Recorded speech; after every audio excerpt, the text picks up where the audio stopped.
bardhën detajet e reja nga vrasja e Rohan Brahimit në Greqi më 9 maj. Rohan Brahimi, i njohur edhe me emrin si Dorel Prendi nga Plana e Lezhës, i cili u ekzekutua me armë zjarri në një atentat mafioz në mbrëmjen së enjtes në Athinë, dyshohet të ketë lidhje edhe me vrasjen e Gentian Betjes në 15 mars të këtij viti në Larushk të Krujës.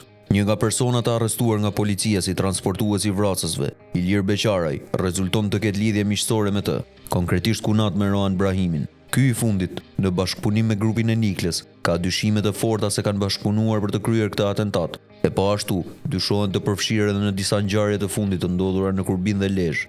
Ata mendohet të kenë qenë financues dhe organizator për të goditur grupet rivale që i shihnin si rrezik për sigurinë e tyre. Kush ishte Rohan Brahimi?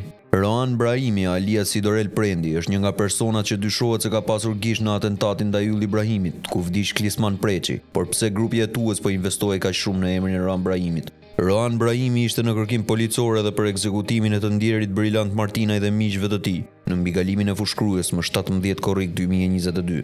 Gentian Betja po ashtu u ekzekutua në oborrin e shtëpisë së tij. Ky ishte atentati i katërt që i bëi Betjas pasi më 4 korrik 2023. Ai shpëtoi plumbave, por kunati i tij vëllai i gruas, Ramazan Sino, humbi jetën. Betja ishte një emër i njohur për drejtësinë. Në 9 janar të vitit 2022, Gentian Betja, ish policë burgu, i shpëtoi një atentati me breshëri Kallashnikovi në afërsi të Nikles në Fushkruj, por u plagos në krah miku i tij 31 vjeçar Klodian Stafuka, i cili ndodhej me të në makinë gjatë momentit kur ndaluan për të furnizuar makinën në një pikë karburanti. Betja ishte njëri nga njerëzit që piu kafe me Enver Stafukën, pak minuta para se ky të rrëmbehej dhe të zhdukej në mes të Fushkrujës, natën e 8 shkurtit 2015. I njohur si ish mik i Durim Bamit, person me rrezikshmëri të lartë shoqërore, 42 vjeçari Gentian Betja ka qenë i dyshuar për një seri ngjarjesh kriminale në zonën e Fushkrujës, por jo vetëm. Në shtator të vitit 2016, ndaj tij u bë një atentat me tritol. Betja po udhëtonte me makinën e tij tip Tuareg në fshatin Nikël të Krujës, kur nga poshtë mjetit shpërtheu eksplozivi që e dëmtoi rënd në këmbë. 42 vjeçari u përmend shumë si personi i cili dyshohet që së bashku me Enver Stafukën kishin vjedhur makinën me të cilën u krye vrasja e kryeministarit Dritan Lamaj, 24 shkurt 2013,